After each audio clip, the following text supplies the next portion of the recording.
अस्सलाम वालेकुम रहमतुल्लाह। साथियों, मैं उम्मीद करता हूँ कि आप सब खैरियत से होंगे और आप सबकी प्रिपरेशन भी अच्छी तरह चल रही होगी। आज की इस वीडियो में हम लोग बात करने वाले हैं शिमाली हिंद में उर्दू शायरी का इब्तिदाई दौर। शिमाली हिंद में उर्दू शायरी का जो इब्तिदाई दौर है, इससे मुतल्लिक हमने 25 वेरी वेरी इंपॉर्टेंट मारूज़ी सवालात को बनाया है। एमसीक्यूज़ मैं आपके सामने लेकर आया हूँ। ये एमसीक्यूज़ किसी भी एग्ज़ाम के लिए बहुत ही ज़्यादा इम्पोर्टेंट होगा और ख़ास करके जेटेड 6 to 8 के लिए ये वीडियो बहुत ही ज़्यादा इम्पोर्टेंट है। वैसे एनसीईआरटी से सारे जो टेट जितने भी सारा टेट का एग्ज़ाम होता है और स्टेट का जो भी एग्ज़ाम होता है एनसीईआरटी से पूछा जाता है। तो यह सारा जो एमसीक्यूज़ है मैंने एनसीईआरटी से प्रिपेयर किया है। तो चलिए स्टार्ट करते हैं दोस्तों आज का ये वीडियो। ये दूसरा वीडियो है, मेरे ख्याल में दूसरा या तीसरा वीडियो है। अगर आपने बाकी वीडियो को नहीं देखा है, बाकी जो सीरीज़ हमारा चल रहा है उसको नहीं देखा है, तो उसको भी आप देख लीजिए। फर्स्ट क्वेश्चन है, उर्दू का आगाज़ व इर्तिक़ा मुख्तलिफ़ मकामात पर मुख्तलिफ़ नामों से हुआ, झेल में उसकी निशानदेही कीजिए। उर्दू का जो आगाज़ हुआ है और उसका जो इर्तिक़ा है मुख्तलिफ़ मकामात पर, यानी जो मुख्तलिफ़ जगहें हैं, मुख्तलिफ़ जगहों पर मुख्तलिफ़ मकामात पर मुख्तलिफ़ नामों से हुआ। झेल में क्या करना है, इसकी निशानदेही करना है आपको। किससे किससे हुआ, उसका आगाज़ व इर्तिक़ा उर्दू का हिंदी, हिंदवी, दक्कनी, रेख्ता, उर्दू मुअल्ला या तमाम। इनमें से कौन सा आंसर सही है, तो इसका सही जवाब हो जाएगा तमाम। उर्दू का जो आगाज़ और इर्तिक़ा है मुख्तलिफ़ मकामात पर मुख्तलिफ़ नामों से हुआ। कहीं हिंदी कहलाए, कहीं हिंदवी कहलाए, कहीं दक्कनी और कहीं रेख्ता और कहीं उर्दू मुअल्ला। ये तमाम के तमाम नाम किसके हैं, ये उर्दू के नाम है। टोटल के टोटल किसके नाम है, ये उर्दू के नाम है। अलग अलग जगहों में, मुख्तलिफ़ जगहों में, मुख्तलिफ़ मकामात पर अलग अलग नामों से उर्दू को जाना गया। ये क्लियर है। नेक्स्ट क्वेश्चन है, वली दक्कनी दिल्ली कब आए थे। वली दक्कनी दिल्ली कब आए थे, ये क्वेश्चन पूछा जाता है। वली दक्कनी दिल्ली कब आए थे। अलिफ क्या है 1800, बे 1600, जीम 1700 और दाल है 1900। तो वली दक्कनी कब आए थे, वली दक्कनी कब आए थे, 1700 में आए थे। तो जीम सही जवाब होगा। वली दक्कनी दिल्ली कब आए थे, 1700 में आए थे।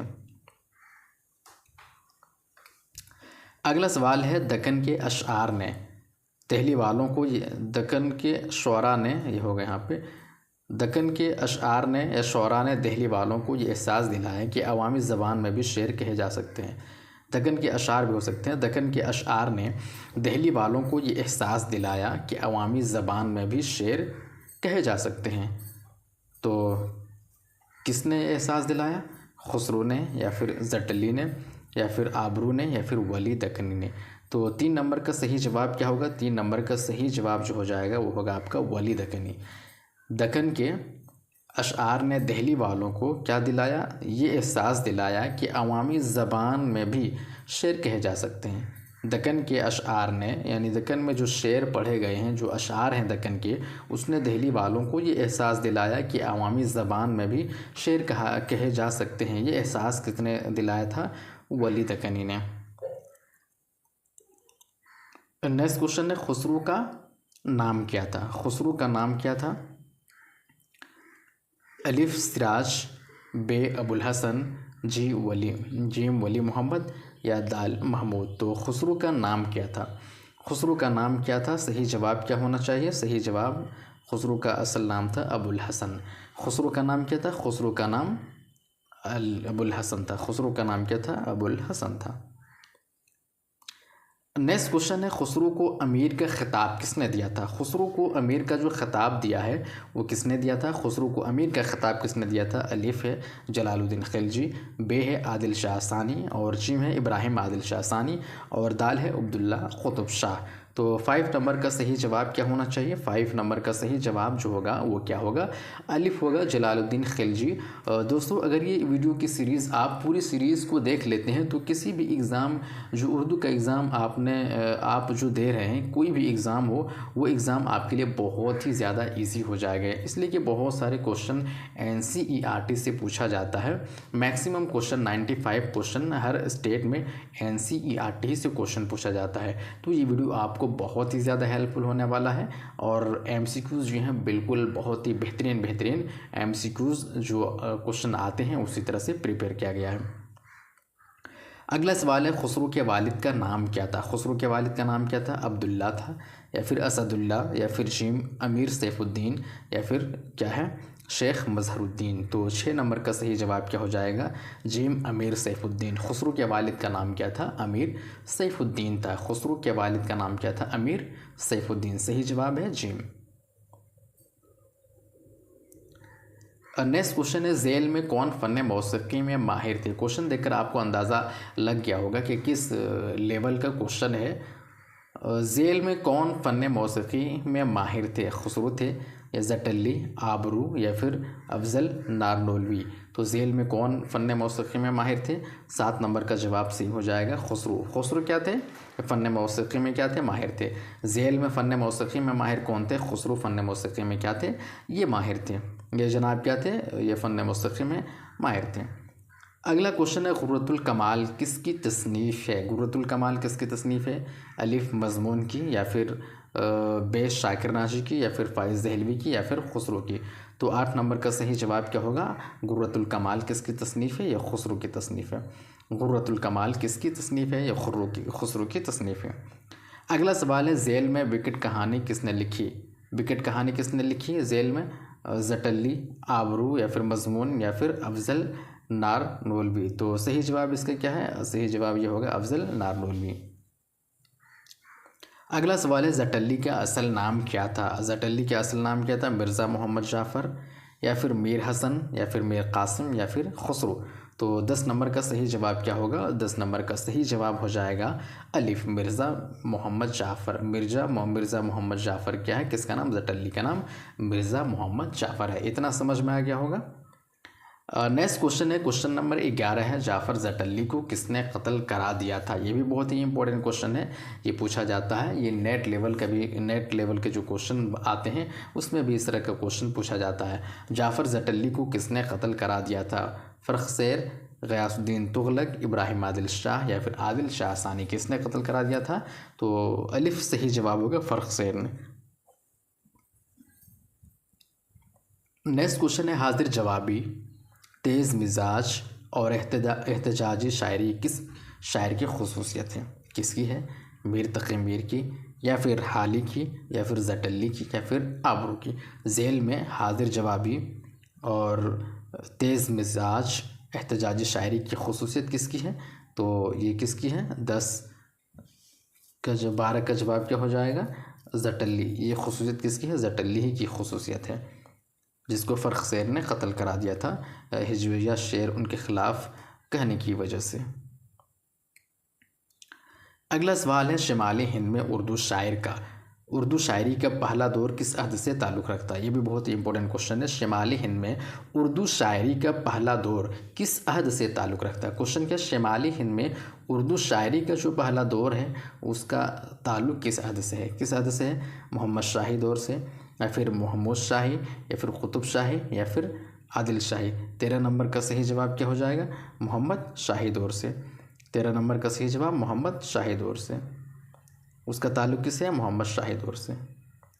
नेक्स्ट क्वेश्चन है, आबरू ने ग्वालियर से हिजरत करके कहाँ सुकूनत इख्तियार की थी? आबरू ने ग्वालियर से हिजरत करके कहाँ सुकूनत इख्तियार की थी? दिल्ली, लखनऊ, या फिर मुंबई, या फिर कलकत्ता। तो कहाँ सुकूनत इख्तियार की थी उसने? दिल्ली में। अलिफ सही जवाब हो जाएगा। आबरू ने ग्वालियर से हिजरत करके दिल्ली सुकूनत इख्तियार कर ली थी।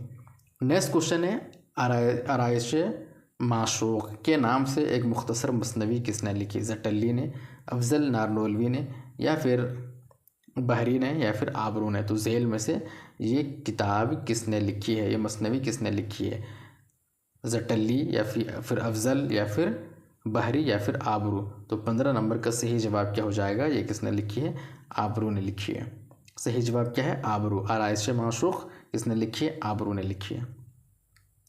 अगला सवाल है, मज़मून का नाम था। मज़मून का नाम क्या था? शरफुद्दीन था, शाकिर नाजी, या फिर आरजू, या फिर झेल में कोई नहीं। तो मज़मून का क्या नाम था? शरफुद्दीन था, या फिर शाकिर नाजी, या आरजू, या झेल में कोई नहीं। तो 16 का सही जवाब हो जाएगा शरफुद्दीन। मज़मून का असल नाम क्या था? शरफुद्दीन था।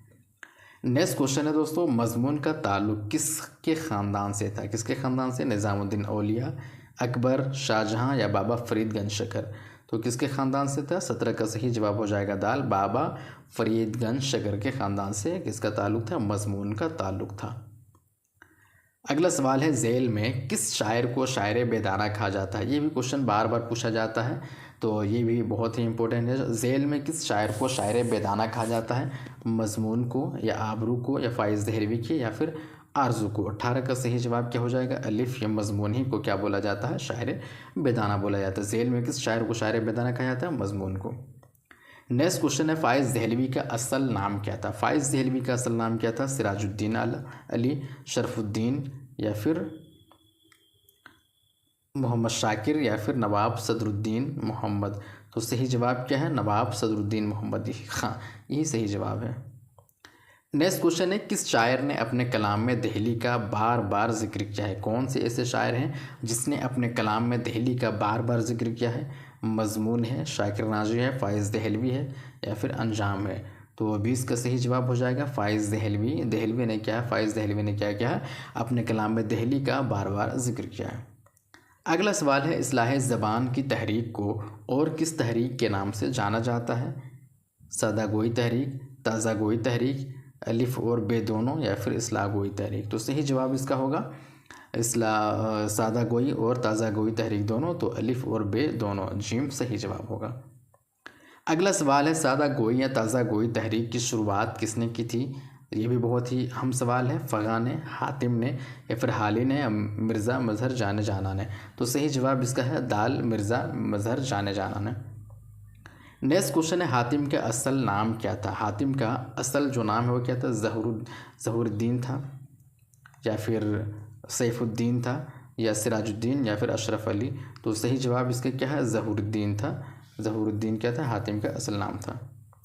नेक्स्ट क्वेश्चन है, फ़गा का असल नाम क्या था? इसका नाम क्या था? तहारत अली, अशरफ अली, हातिम या फिर मजमून? तो सही जवाब क्या है? अशरफ अली। फ़गा का नाम क्या है? अशरफ अली है। लास्ट क्वेश्चन है, ऐसी शायरी, बहुत ही इंपॉर्टेंट क्वेश्चन है, ऐसी शायरी जिनके एक माना करीब की हों और दूसरे बईद की, ऐसी शायरी को क्या कहते हैं? इहाम शायरी, करीब शायरी या फिर बईद शायरी? क्या कहते हैं? ऐसी शायरी को इहाम शायरी कहते हैं। लेकिन तलमीह किसे कहते हैं? तलमीह का माना क्या है? शेर व शायरी में तलमीह क्या होता है? आप कमेंट बॉक्स में मुझे ज़रूर बताइएगा कि तलमीह क्या है।